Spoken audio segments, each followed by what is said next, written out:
na aula de hoje nós vamos conhecer um pouco mais sobre o sistema full frame. Na aula passada nós vimos aí sobre o sistema APS-C. Se você não assistiu essa aula, recomendo muito que você assista, não só a aula passada como as demais também, para que você consiga ficar na mesma página aí que os demais alunos, tá bom? O sensor full frame, ele é um sensor de 35 mm, né, baseado aí nos filmes antigos, que equipa aí as câmeras full frame, né? Na aula passada a gente viu aqui sobre a T7, sobre o sensor APS-C, que media aí um tamanho um pouquinho menor que o sensor full frame, né? E basicamente as principais características aí do sensor full frame, né, é que ele é um sensor que foi feito para ter alta performance tanto em alta quanto em baixa luz, tá?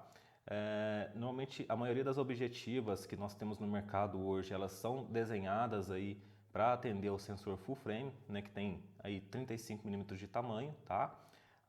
Que inclusive está aparecendo aí na tela para vocês aí a foto do sensor full frame, e também vou colocar aqui em comparação o sensor APS-C, né, que tem aí o fator de corte que a gente viu na última aula de 1.6 para Canon, e para os demais fabricantes também. Vou colocar de novo a tabelinha aí para vocês poderem observar, tá bom? Uma das principais características também do sensor full frame, além da questão de conseguir trabalhar melhor tanto em baixa quanto em alta luz, ele vai conseguir te dar um desfoque muito maior, porque ele vai conseguir pegar todo o espectro, né, de abrangência e das objetivas. Então você tem uma área muito maior de campo para poder trabalhar e, por consequência, você consegue um desfoque bem mais interessante. Questão de ruído, né, no sensor full frame, você vai observar bem menos ruído aí, principalmente quando você trabalha em baixas luzes, né? Vou abordar aqui hoje um tema que a gente vai ver na aula de fotografia básica, que é o ISO. Então, no sensor full frame você consegue trabalhar com ISOs mais elevados sem sofrer muito com a questão de ruído. Já no sensor APS-C você tem aí algumas dificuldades na questão de ruído que aparecem com mais facilidade nas fotografias, tá bom? Apesar de que a questão do ruído você tem aí um número aceitável, né? Porém, se ele ficar muito alto, você acaba perdendo aí parte da informação do arquivo, você acaba perdendo um pouco de nitidez no arquivo, tá? E principalmente também o sensor full frame, ele é um sensor que, por ser um sensor um pouco mais caro, né, eles equipam somente aí, pelo menos na Canon, equipa somente aí os equipamentos já mais topo de linha, da linha profissional, né?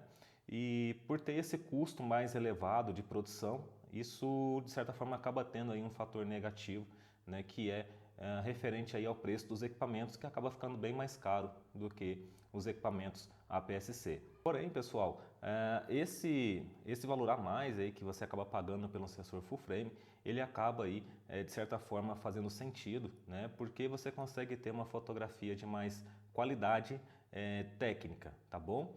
A foto ela fica mais nítida, você consegue ter mais detalhes aí, principalmente na recuperação de áreas escuras, áreas claras, né? Então, o alcance dinâmico aí do sensor full frame, que a gente também vai ver sobre esse tópico, mas já vou abordar para vocês aqui. O alcance dinâmico, na verdade, é a recuperação de informações. Por exemplo, você vai fazer uma foto aqui nessa gravação mesmo.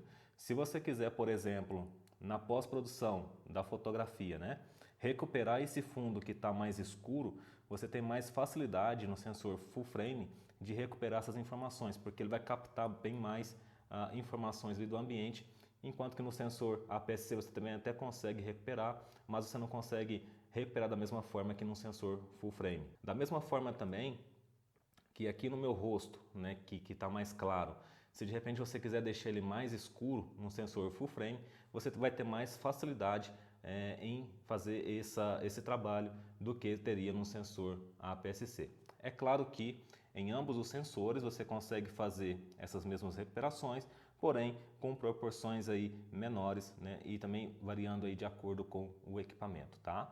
Uma outra característica também do sensor APS-C é que, por exemplo, quando você coloca a objetiva, né, de 35 milímetros, que a gente viu na última aula aí, né, quando você coloca um objetivo de 35 milímetros no sensor APS-C, você tem um fator de corte aí, a imagem ela vai ficar cropada, você vai perder ali um fragmento daquela informação.